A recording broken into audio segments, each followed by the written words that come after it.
Hello everyone, I am V K Singh from S A V solutions. तो आज से मैं क्लास 10 सीबीएसई फिजिक्स का सिलेबस स्टार्ट कर रहा हूँ। हाँ, एनसीईआरटी में चैप्टर 10 होगा, रिफ्लेक्शन एंड रिफ्रैक्शन। ठीक है, तो आज से हम वो स्टार्ट कर रहे हैं। तो you can visit our channel S A V solutions. ठीक है, वहाँ पे प्लेलिस्ट होगी आपको फिजिक्स सीबीएसई क्लास 10 के नाम से, आप वहाँ से ये वीडियो देख सकते हो। Okay, so let's go to the board। हाँ, तो शुरू करते हैं। लाइट, रिफ्लेक्शन और रिफ्रैक्शन। ठीक है, तो भाई रिफ्लेक्शन क्या होता है? सबसे पहली बात की रिफ्लेक्शन होता क्या है? तो भैया रिफ्लेक्शन क्या होता है? क्या होता है भाई रिफ्लेक्शन? ठीक है, तो रिफ्लेक्शन क्या होता है? बाउंसिंग बैक ऑफ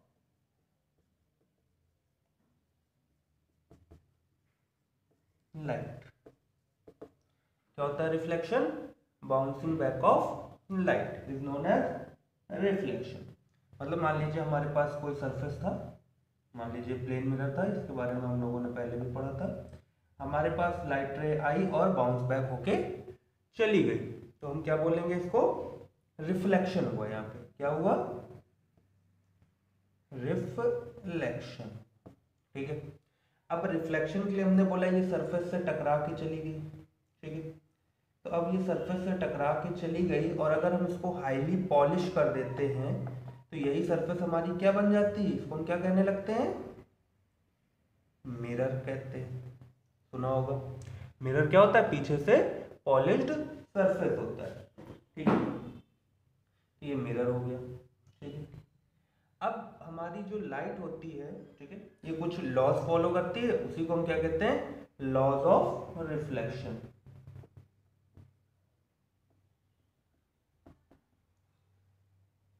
ठीक है, लॉज ऑफ रिफ्लेक्शन। तो देखो भाई, ये अगर सरफेस है, ठीक है, तो ये क्या होगा? इसका नॉर्मल होगा 90 डिग्री। ठीक है, इधर से भी 90 होगा क्योंकि ये स्ट्रेट लाइन है, तो पूरा 180। अगर ये 90 तो ये 90। इसको हम क्या नाम दे देते हैं कि ये है हमारा नॉर्मल है। क्या है हमारा? नॉर्मल है। ठीक है, तो पहला लॉ क्या कहता है? पहला लॉ कहता है angle I equals to angle R. मतलब angle of incidence is equals to the angle of reflection. ठीक है, मगर अब इंसिडेंस एंगल होता क्या है और रिफ्लेक्टेड एंगल होता क्या है? ठीक है, तो देखो भाई इंसिडेंस एंगल क्या होता है? मान लीजिए ये हमारी इंसिडेंट रे, क्या है ये है हमारी इंसिडेंट रे, और ये रे कौन सी है हमारी? ये है रिफ्लेक्टेड रे। ठीक है, तो इंसिडेंस एंगल कौन सा एंगल होगा? ये वाला एंगल। कौन सा होगा? ये वाला एंगल होगा। मतलब इंसिडेंट रे और नॉर्मल के बीच का एंगल को हम क्या बोलते हैं? एंगल आई या एंगल ऑफ इंसिडेंस बोलेंगे। ठीक है, और नॉर्मल और रिफ्लेक्टेड रे के बीच के एंगल को क्या बोलेंगे? Angle of reflection. ठीक है, जिसको हम आर से शो करते हैं। ठीक है, अब कोई इस वाले को एंगल आई नहीं बोलेगा क्योंकि ये तो इंसिडेंस एंगल और मिरर के बीच का एंगल है ना, ये एंगल आई नहीं है। उसी तरह ये एंगल आर नहीं है। क्यों नहीं है भाई?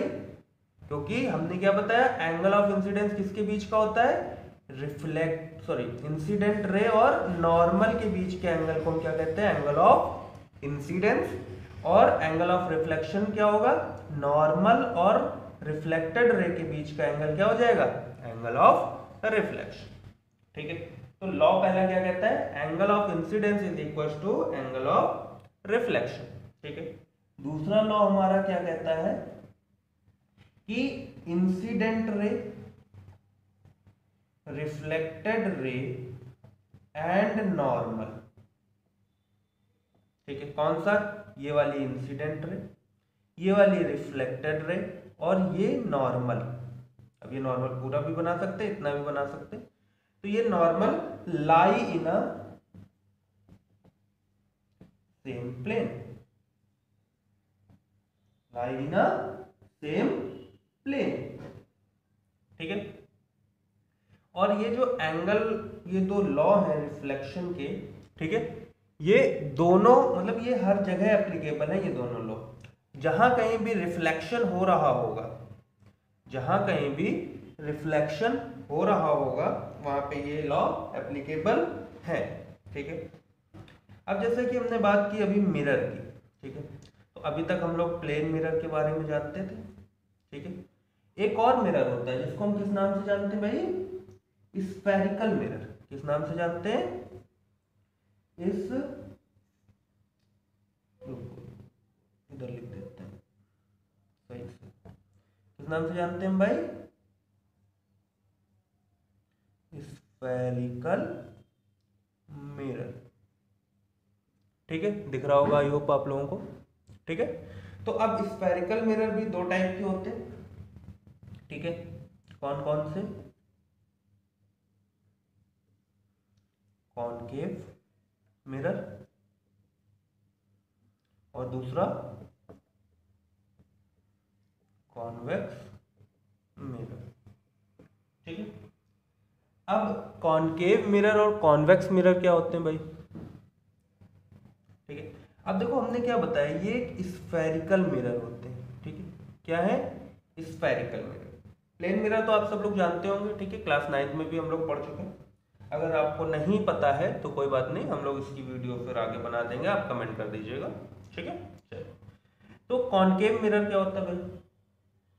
तो देखो कॉनकेव मिरर एक स्फेरिकल मिरर है। स्फेरिकल मिरर मतलब एक बड़े स्फीयर से हम थोड़ा सा पार्ट कट करके निकाल लेते हैं, ठीक है, तो हमारा क्या बनता है?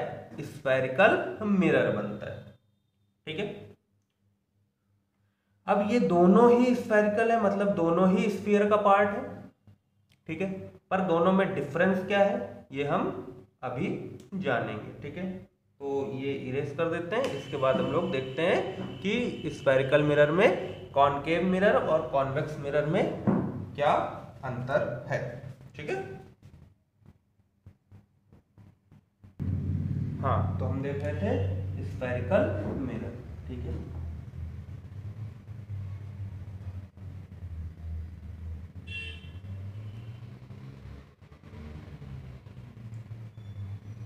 ठीक है, तो स्फेरिकल मिरर में हमने पहले ही बताया कौन कौन से मिरर हैं हमारे पास। पहला है कॉनकेव और दूसरा है कॉन्वेक्स, ठीक है। तो हमने पहले ही बताया क्या कि ये क्या होते हैं, ये मिरर्स जो होते हैं ये क्या होते हैं भाई? ये एक स्फीयर का पार्ट होते हैं। एक स्फीयर है, एक बॉल है जैसे, तो बॉल का एक पार्ट होते हैं, ठीक है। तो अब दोनों में डिफरेंस क्या है, तो पहले हम देख लेते हैं कॉनकेव के बारे में, ठीक है। तो कॉनकेव मिरर में जैसे मान लीजिए हमने मिरर ऐसे बनाया, ठीक है, क्योंकि स्फेरिकल है तो ऐसे ही पार्ट होगा ना, इसका पार्ट अगर कट करेंगे तो इसमें अगर पॉलिश सरफेस ये वाला बाहर की तरफ पॉलिश ये, ठीक है, तो ऐसे मिरर्स को हम क्या बोलेंगे? कॉनकेव मिरर, ठीक है। फिर बात आती है कि ये कॉनकेव है, तो कॉन्वेक्स क्या होगा भाई? तो कॉन्वेक्स में ये मिरर है, इसको हम अंदर की तरफ पॉलिश कर देंगे। ये जो हम दिखा रहे हैं पॉलिश है, मतलब अगर आप इधर से लाइट रे भेजोगे तो ये ऐसे रिफ्लेक्ट करेगा, इसमें भेजोगे तो ये ऐसे भेजेगा, ठीक है। इसके बारे में हम अभी डिटेल में पढ़ेंगे, ठीक है, सारे केसेस पढ़ लेंगे। तो ये हो गया हमारा कॉनकेव मिरर, ये हो गया कॉन्वेक्स मिरर, ठीक है। अब बात ये आती है कि इसको याद रखना बड़ी मुश्किल चीज है, बच्चों को कंफ्यूजन हो जाएगा कि ये क्या है ये क्या है। तो देखो इसको याद करने का तरीका, केव देखी, केव आप लोगों ने देखी होगी, केव मतलब गुफा होती है। तो जैसे गुफा आप देखो तो ऐसे कुछ बनी होगी, यहाँ दरवाजा होगा, ऐसा दरवाजा होगा, ठीक है। दरवाजे के ऊपर यहाँ पे कुछ ईंटे पत्थर, भाई गुफा है तो ऊपर कुछ बना होगा ना, ऐसे ऐसे कुछ बना होगा, इधर कुछ बना होगा, इधर बना होगा, ठीक है ना, ठीक। तो इधर बना है मतलब ये वाला सरफेस पॉलिश कर दो। अब ये किसका एग्जांपल हमने बताया, केव का, तो कॉनकेव, ठीक है। केव में आपको ये वाला सरफेस पॉलिश करना है, ऐसे समझ लो ये गेट है, तो गेट का ये वाला हिस्सा आपको छोड़ देना है, ये वाला पॉलिश कर देना। तो ये वाला पॉलिश करोगे तो ये कौन सा मिरर बन जाएगा हमारा, कॉनकेव। अब अगर ये कॉनकेव बन गया तो दूसरा कौन सा हो जाएगा, convex. Clear, I hope clear हो गया होगा, ठीक है। क्या एक केव की तरह आपको सोचना है, क्योंकि नाम क्या है, कॉनकेव, ठीक है। तो केव जब आप देखोगे तो केव जब ये है, ठीक है, तो केव में हमने क्या किया, केव में हमने क्या किया, ऊपर की तरफ, क्योंकि ऊपर की तरफ पत्थर वगैरह बने होते हैं तो ये पॉलिश कर दो, नीचे की जगह खाली होती है, तो ये मिरर क्या बन गया हमारा, कॉनकेव, ठीक है। और इसका उल्टा वाला कॉन्वेक्स, ठीक है। चलो अब मान लेते हैं हम ये हमारा मिरर है, ठीक है। एक चीज हमें ध्यान रखनी है कि ये मिरर हम हमेशा किस लिए पढ़ते हैं, मिरर हमेशा हम लोग स्मॉल अपर्चर के लिए पढ़ते हैं, ठीक है। स्मॉल अपर्चर, अपर्चर क्या चीज होती है, ये, ठीक है।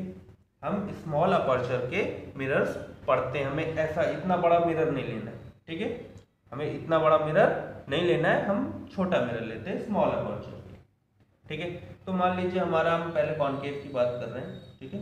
हम किसकी बात कर रहे हैं यहाँ पे, कॉनकेव। ये मान लीजिए मिरर है, हमने ये पॉलिश कर दी। तो कॉनकेव मिरर में अब ये स्फीयर ऐसे कंप्लीट हो रहा होगा पूरा, ठीक है। तो इसका जहां सेंटर होगा तो इसको हम बोल देते हैं सेंटर ऑफ कर्वेचर, ये कर्वेचर है तो ये हो जाएगा सेंटर ऑफ कर्वेचर। और सेंटर ऑफ कर्वेचर और ये पोल के बीच, ये क्या है, पोल है, तो सेंटर ऑफ कर्वेचर और पोल के बीच की जो पॉइंट होगा इसको हम नाम दे देते हैं फोकस। क्या नाम दे देते हैं भाई, फोकस, ठीक है। ये इरेज कर देते हैं, ठीक है। यहाँ पे हम देख लेंगे अभी किसके बारे में, कॉन्वेक्स के बारे में, ठीक है। चलो तो अब कॉन्वेक्स देख लेते हैं। तो कॉन्वेक्स मिरर हमने ऐसे बताया, और पॉलिश कहाँ करनी है हमको, यहाँ पे करनी है। तो देखो ये मिरर कुछ, ये ऐसे अगर इसको फिल करोगे तो ये कुछ ऐसा होगा, ठीक है। तो इसका सेंटर ऑफ कर्वेचर इधर, इसका फोकस इधर, ठीक है। इतना समझ में आया। तो ये होता है सेंटर ऑफ कर्वेचर, ये फोकस, उसी तरह ये फोकस और ये सेंटर ऑफ कर्वेचर। अब यहाँ पे बात देखने वाली ये है कि सेंटर ऑफ कर्वेचर के जस्ट मिडिल पे फोकस होता है, ठीक है। मतलब अगर ये यहां से लेके यहाँ की डिस्टेंस 5 है तो यहां से लेके यहाँ की डिस्टेंस 2.5 और यहां से यहाँ की 2.5, अनसेट इज अप्लाइड हियर।